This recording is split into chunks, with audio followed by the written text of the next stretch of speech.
Qatar's PM discusses taxes and QIA acquisitions, and the dollar drops to a one-year low while the euro hits a one-year high. You're watching the Daily Brief with Forbes. I'm Ramia Faraj.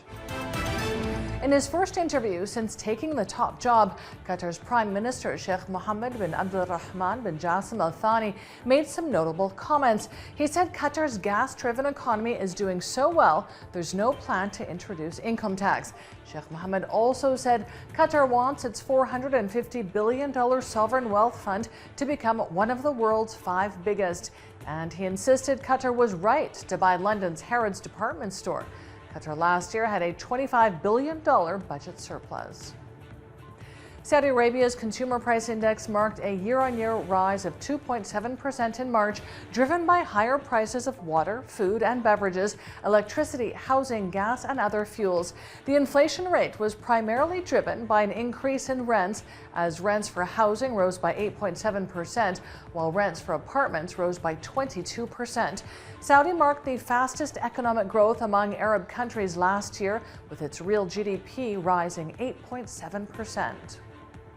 The US dollar tumbled to a one-year low against a basket of currencies today, while the euro hit a one-year high.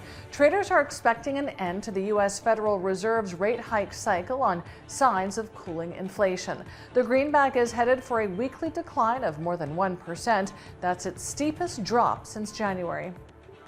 Countries must do more to avert the costly consequences of growing global trade fragmentation and help avert a second Cold War. That's according to IMF Managing Director Kristalina Georgieva. She said the World Bank and IMF must prevent the world from splintering into different blocs with severe economic consequences. An IMF report predicts that growing trade fragmentation from events like Brexit, the US-China trade war, and Russia's invasion of Ukraine could make the global economy 7% smaller than it otherwise would have been. Russian oil exports jumped to their highest level in almost 3 years in March, despite Western sanctions, but revenues were down sharply from last year. The International Energy Agency says total oil shipments rose by 600,000 barrels per day to 8.1 million BPD last month. Revenues rebounded by $1 billion to reach $12.7 billion, but they were down 43% compared to a year ago. Protesters against the French government's pension overhaul took over the Paris headquarters of luxury giant LVMH after revenue at the conglomerate reached an all-time high of $23.1 billion in Q1. Protesters opposing President Macron's plans to increase the retirement age opened flares and waved flags. LVMH's head, Bernard Arnault, is the richest person in the world. His net worth rose by nearly $12 billion yesterday after LVMH announced its Q1 sales. And that brings us to today's Forbes Real-Time Billionaires ranking, where Bernard Arnault is once again our biggest winner, gaining $13.8 billion today with net wealth of $240 billion.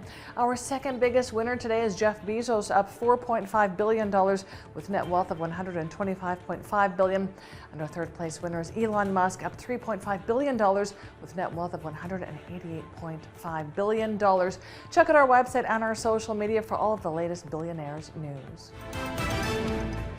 Cryptocurrency Ether leapt more than 5% in early trade today as investors breathed a sigh of relief that a software upgrade this week ran relatively smoothly. The second biggest crypto by market cap, Ether, rose to over $2,130. The upgrade, known as Shapella, took effect on Wednesday. It had stoked fears of a sell-off because it enabled investors to redeem tokens deposited on the blockchain in return for interest. Analysts say Shapella's success has encouraged people to buy. And Ferrari has a record order book for its models spanning into next year. Officials say the two latest models launched by the Italian company, the 296 GTS plug-in hybrid car and the ProSank 4-seater, are seeing a record number of orders well into 2024. Ferrari has promised a total of 15 new models between 2023 and 2026, including its first fully electric car. I'm Ramia Faraj. This is the Daily Brief. Thanks for watching. Have a great weekend.